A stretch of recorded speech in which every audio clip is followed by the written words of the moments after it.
Hi, I'm Doug Bowles, president of the Indianapolis Motor Speedway. Thank you for listening to Behind the Bricks. We're excited to bring you this exclusive and entertaining content about the world's greatest racetrack. Keep listening, and I hope you enjoy this episode.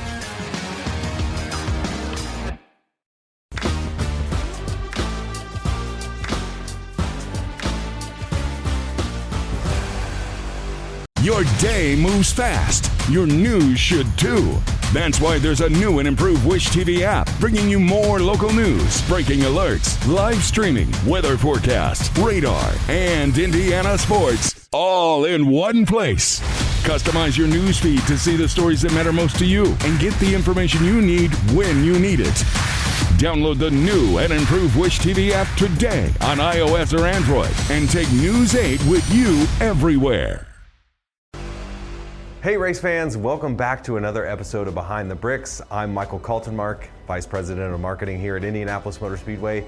And as we record this episode, it's the eve of the 110th running of the Indianapolis 500, presented by Gainbridge. In fact, rehearsal is going on right behind me as we get ready for the big show.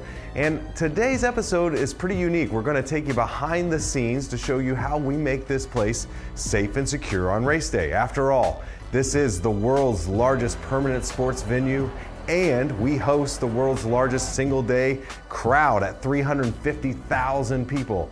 As you could imagine, it takes a lot to make sure that this place is safe and secure so that everyone has a great race day. So stick with me, and we'll find out how we make that happen.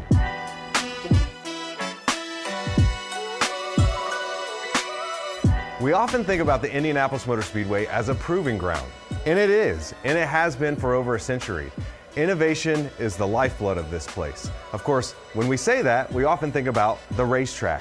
Well, we're doing it off the racetrack as well, including here with the drone dog. Now, I'm a dog guy, but I don't know that I'm this kind of dog guy. I'm joined today not only by the drone dog, but by our Director of Safety and Security, Brian Mahone. And Brian, what do we have here? So we have our robot drone.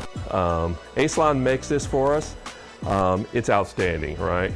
It's one of our many guests that we'll have during the month of May, and it helps us keep this place secure. The missions we can assign to her are endless. Think of it as a mobile battery platform that we can attach everything from night visions to air monitors to radio transmitters. It's endless. We have it on patrol. And we have other missions we have for the month of May. And so this is a way for us to prove what this thing can do here so that in other applications, they take what they learn here and they apply. Is that right? Exactly. The Indianapolis Motor Speedway is pretty much a city. At 350,000 people, we're like Cincinnati. So if you want to be able to do a pressure test on any kind of new technology, you can bring it here and have everything from the people, the traffic, the weather, everything you need in a condensed version to be able to make this a proving ground. Incredible. All right, sit, stay. We're going to go up to Pagoda Command and see a little bit more about how we keep this place safe. Now we're in Pagoda Command, and this is the brains of the operation. Come race day, this place is full of lots of people from many agencies monitoring the situation on the ground and at the gates, ready to deploy teams as needed. It's also high in the sky, and that helps us do another important task here at the Indianapolis Motor Speedway on race day. What can you tell us about that, Brian? So I think you're talking about drone detection. So drone detection came about in the public safety realm or in law enforcement in the last relatively new, like 12 to 15 years. As commercial users and hobbyists have increased over the years, they become a bigger threat and a danger.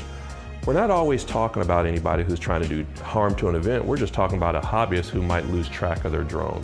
But as you can understand, a drone that lands in a crowd is going to present a problem for us. So we start looking at technology to help us detect the drone and the pilot. Now, there's only a couple of agencies that can actually take over a drone, but we can find the drone and find the pilot, and we go over and give them friendly warnings about where they're allowed to fly, where they're not allowed to fly, and a lot of times they'll find their drone confiscated. Makes for a bad Memorial Day weekend if we take your drone during your family vacation. About 1,000 acres that we own and operate, and on race day it's full of people.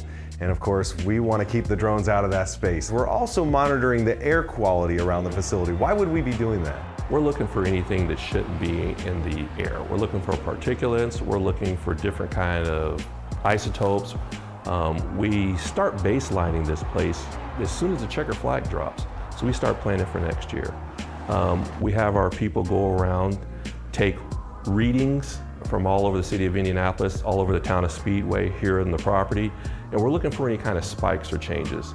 And then we have people who are in uniform, plain clothes, federal state agencies, who that's their job, just to see what's in our air, what's causing it in the air. If we need to, we'll do an investigation on that. Sometimes it's natural. I mean, we're in Indiana, so we have all kinds of stuff that's natural to the environment, but we will make sure that we know that, and when we look at our readings, that's what we monitor. Well, race fans, when it comes to air quality, you maybe just worry about the allergens and leave the rest to Brian and his team. And speaking of Brian, so appreciate what you do and giving us a little bit of a glimpse. Of course, this is just the tip of the iceberg. The thing you showed us today are really neat, but I also know that there's so much more behind that, and our race fans can come to the race rest assured that you guys have got it covered and they can focus on the greatest spectacle in racing. And so, race fans, we look forward to seeing you again out here at the racing capital of the world.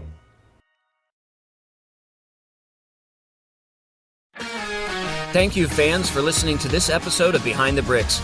We look forward to bringing you more exciting content about the Indianapolis Motor Speedway soon.